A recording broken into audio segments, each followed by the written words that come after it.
ಹೇಳ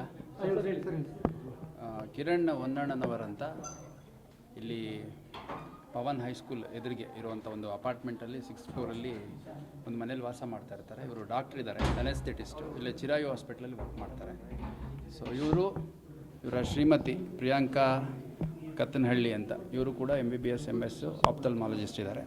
ಮತ್ತು ಮಗು ನಿಹಿತ್ ಅಂತ 8 ವರ್ಷದ್ದು. ಇವರು 3 ಜನ ಈ ಮನೆಯಲ್ಲಿ ವಾಸ ಮಾಡ್ತಾ ಇರ್ತಾರೆ. ಮತ್ತು ಅವರ ಕುಟುಂಬ ಸದಸ್ಯರು ಅಂದರೆ ಗಂಡನ ಕಡೆಯವರು ಆಗಾಗ ಬರ್ತಾ ಹೋಗ್ತಾ ಇರ್ತಾರೆ ಅನ್ನೋಂಥದ್ದು ತಿಳಿದು ಬಂದಿದೆ. ಹಿನ್ನೆಲೆಯಲ್ಲಿ ನಿನ್ನೆ ರಾತ್ರಿ, ಇವಾಗ ಸದ್ಯಕ್ಕೆ ಮಾಹಿತಿ ಬಂದಿರುವಂಥದ್ದು, ನಿನ್ನೆ ರಾತ್ರಿ ಮತ್ತು ಇವತ್ತು ಬೆಳಗ್ಗೆ ಕಿರಣ್ ಅವರ ಸಂಬಂಧಿಕರು, ಸ್ನೇಹಿತರು ಫೋನ್ ಮಾಡಿದಂಥ ಸಂದರ್ಭದಲ್ಲಿ ಅವ್ರು ರೆಸ್ಟ್ ಮಾಡ್ತಾ ಇದ್ದಾರೆ ಮತ್ತು ಹೊರಗಡೆ ಡ್ಯೂಟಿಗೆ ಹೋಗಿದ್ದಾರೆ ಅಂತೆಲ್ಲ ಈಕೆ ರಿಸೀವ್ ಮಾಡಿ ರೆಸ್ಪಾಂಡ್ ಮಾಡಿದ್ದಾಳೆ ಅನ್ನುವಂಥದ್ದು ಕಿರಣ್ ಅವ್ರ ಕುಟುಂಬ ಸದಸ್ಯರು ಹೇಳ್ತಾರೆ.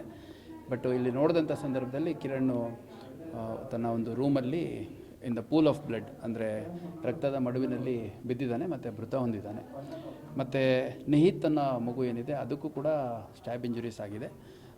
ಅದು ಯಾವಾಗ ಸ್ಟ್ಯಾಬ್ ಇಂಜುರಿ ಆಯಿತು ಅನ್ನೋಂಥದ್ದೆಲ್ಲ ಅಸರ್ಟೈನ್ ಮಾಡಬೇಕಾಗಿದೆ ಇನ್ವೆಸ್ಟಿಗೇಷನಲ್ಲಿ. ಬಟ್ ಇನ್ನೂ ಅಲೈವ್ ಇತ್ತು ಅನ್ನೋ ಕಾರಣಕ್ಕೆ ಅದನ್ನು ಹಾಸ್ಪಿಟ್ಲಿಗೆ ಶಿಫ್ಟ್ ಮಾಡಿದ್ದೇವೆ.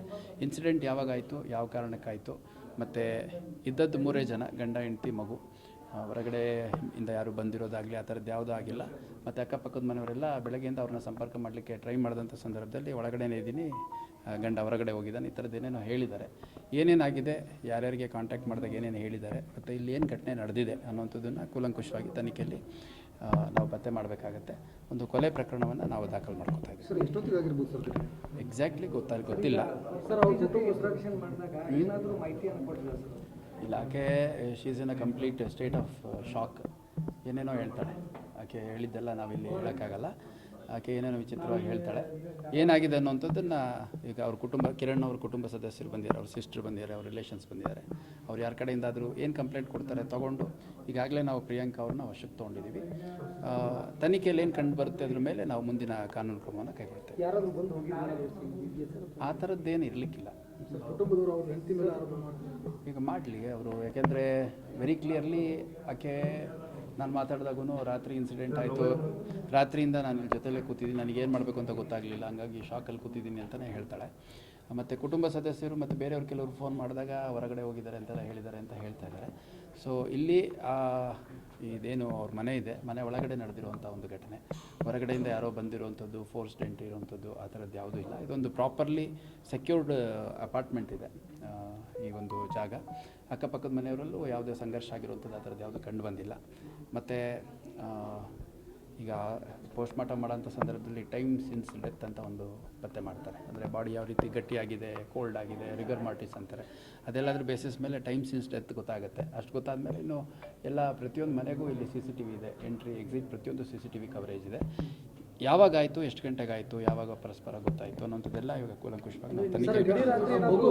ಮಗು ಬಿದ್ದಿರೋ ಜಾಗದಲ್ಲಿ ಅವರು ಕುಂತಿರ್ತಾರೆ, ಆದರೂ ಕೂಡ ಮಗು ಬದುಕಿರೋದು ನೋಡಿಲ್ಲ ಸರ್, ತಾವು ಬಂದು ನೋಡ್ತೀರಿ ಸರ್? ಮಗು ಬದುಕಿದ್ರು ಅವ್ರ ತಾಯಿ ಅದರ ಪಕ್ಕದಲ್ಲಿ ಇಲ್ಲ, ಯಾಕೆ she is not in a good frame of mind, she is in a complete shock.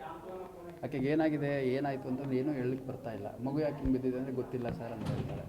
ಮತ್ತು ಶಿ ಈಸ್ ಪ್ರಾಬಬ್ಲಿ ನಾನು ಯಾವುದೋ ಮೆಡಿಕೇಷನ್ ತೊಗೊಂಡಿದ್ದೀನಿ ಅಂತೆಲ್ಲ ಹೇಳ್ತಾರೆ. ಸೊ ನಾನು ಬಂದಂಥ ಸಂದರ್ಭದಲ್ಲಿ ಇವಾಗ ನಾನು ಆ್ಯಕ್ಚುಲಿ ಇಲ್ಲೇ ಲೇಟ್ ಈವ್ನಿಂಗ್ ಆಗಿದ್ದರಿಂದ 7 o'clock ಹತ್ತಿರ ಇಲ್ಲಿ ವಾಕ್ ಮಾಡಲಿಕ್ಕೆ ಅಂತ ಬಂದಿದ್ವಿ. ಆಗ ನಮ್ಮ ಆಫೀಸರ್ಸ್ಗೆ ಮಾಹಿತಿ ಬಂತು, ಹಂಗೆ ಹತ್ತಿರದಲ್ಲೇ ಇದ್ದಿದ್ದರಿಂದ ಆ್ಯಸ್ ಇಟ್ ಈಸ್ ಬಂದಂಥ ಸಂದರ್ಭದಲ್ಲಿ ನೋಡಿದಾಗ ಮಗು ಇನ್ನೂ ಉಸಿರಾಡ್ತಿತ್ತು. ಅಂದರೆ ಮಗು ಇದೆಯಲ್ಲ ಅಂತ ಸ್ವಲ್ಪ ಜನರಲಿ ಪೊಲೀಸ್ ಆಫೀಸರ್ಸ್ ಇರಲಿ ಅಥವಾ ಯಾರೇ ಇರಲಿ, ಈ ಥರದ್ದು ಇನ್ಸಿಡೆಂಟ್ ಆದಾಗ ಉಸಿರಾಡ್ತಿದೆಯಾ ಅಂತ ನೋಡ್ತಾರೆ. ನಮಗೇನು ಪಲ್ಸ್ ನೋಡೋದೆಲ್ಲ ಗೊತ್ತಾಗಂಗಿಲ್ಲ. ಉಸಿರಾಡ್ತಿದೆ ಅಂತಂದಾಗ ಅದು ಬ್ರೀತ್ ಮಾಡ್ತಾಯಿತ್ತು. ಸೊ ಹಂಗಾಗಿ ಇಮಿಡಿಯೇಟಾಗಿ ಅದನ್ನು ಹಾಸ್ಪಿಟ್ಲಿಗೆ ಶಿಫ್ಟ್ ಮಾಡಲಿಕ್ಕೆ ನಮ್ಮ ಆಫೀಸರ್ಸಿಗೆ ಕಳಿಸ್ಕೊಟ್ಟಿದ್ದೇವೆ. ಮತ್ತು ಮಗು ಆಟಿಸ್ಟಿಕ್ ಅಂತೇನೋ ಅಂತಾರಲ್ಲ, ಆ ಥರ ಸ್ವಲ್ಪ ಪ್ರಾಬ್ಲಮ್ ಇದೆ. ಮತ್ತು ಮಾತು ಕರೆಕ್ಟಾಗಿ ಬರ್ತಿರಲಿಲ್ಲ, ಮೆಂಟಲಿ ಕೂಡ ಸ್ವಲ್ಪ ರಿಟಾರ್ಡೆಡ್ ಇತ್ತು ಅನ್ನೋಂಥದ್ದು ಈಗಷ್ಟೇ ಸ್ವಲ್ಪ ಕೆಲವು ಮಾಹಿತಿ ತಿಳಿದಿದೆ. ಇದು ಸ್ವಲ್ಪ ಒಂದು ಕುಟುಂಬದ ಒಳಗಡೆ ಆಗಿರುವಂಥ ಒಂದು ಘಟನೆ ಅನ್ನುವಂಥದ್ದು ಹೇಳ್ತಾ ಇದ್ದಾರೆ ಕುಟುಂಬ, ಕಿರಣ್ ಅವರು ಮನೆಯವರು. ಏನು ಕಂಪ್ಲೇಂಟ್ ಕೊಡ್ತಾರೆ ಕೊಡಲಿ, ನಾವು ಕೂಲಂಕುಷ ಪತ್ತೆ ನೈಟೇ ಆಗಿರ್ಬೋದು ಸರ್. ಯಾಕಂದ್ರೆ ನೀವು ಹೇಳ್ತೀವಿ ನೈಟೆಲ್ಲ ಇದ್ದರು, ಮೇಲ್ನೋಟಕ್ಕೆ ಹೆಂಗೆ ಕಾಣ್ತೀವಿ ಸರ್? ನೈಟ್ ಆಗಿದ್ದೆಲ್ಲ ಡೇ ಪೂರ್ತಿ ಬಾಡಿ ಜೊತೆ ಅಲ್ಲ, ಮೇಲ್ನೋಟಕ್ಕೆ ಹೇಳೋದು ತಪ್ಪಾಗುತ್ತೆ. ಬಟ್ ಒಂದಂತೂ ಸ್ಪಷ್ಟ, ಯಾಕೆಂದರೆ ಕುಟುಂಬ ಸದಸ್ಯರು, ಕಿರಣ್ ಅವ್ರ ಕುಟುಂಬ ಸದಸ್ಯರು, ಅವರಲ್ಲಿ ಭಾಳಷ್ಟು ಸಂಘರ್ಷಗಳಿತ್ತು, ಸಮಸ್ಯೆಗಳಿತ್ತು, ಅವರವರಲ್ಲೇ ಆಗಿದೆ. ಇದೆ, ಅವಳೇ ಕೊಲೆ ಮಾಡಿದ್ದಾಳೆ ಅಂತ ಆರೋಪಿಸ್ತಾ ಇದ್ದಾರೆ. ಯಾವಾಗ ಮಾಡಿದ್ದಾರೆ, ಏನಾಗಿದೆ ಅನ್ನೋಂಥದ್ದು ನಾವಿನ್ನು ಸರ್ಟೈನ್ ಮಾಡಬೇಕು. ಮಗು ಶಿಫ್ಟ್ ಮಾಡಿದ್ದಾರೆ, ಇವಾಗ ದೇವ್ರ ದಯದಿಂದ ಮಗು ಪ್ರಾಣ ಉಳಿದ್ರೆ ಮುಂದಿನ ತನಿಖೆ ಏನಿದೆ ಇಲ್ಲೇನು ಜಾಸ್ತಿ ಕಾಂಪ್ಲಿಕೇಶನ್ ಇಲ್ಲ. ಯಾಕಂದರೆ ಲೇಡಿ ಆಕೆನೇ ಡೋರ್ ಓಪನ್ ಮಾಡಿರೋದು, ಎಲ್ಲರೂ ಇಂಟರ್ವ್ಯೂನ್ ಮಾಡಿ ಅದನ್ನು ಓಪನ್ ಮಾಡಿಸಿದಾಗ.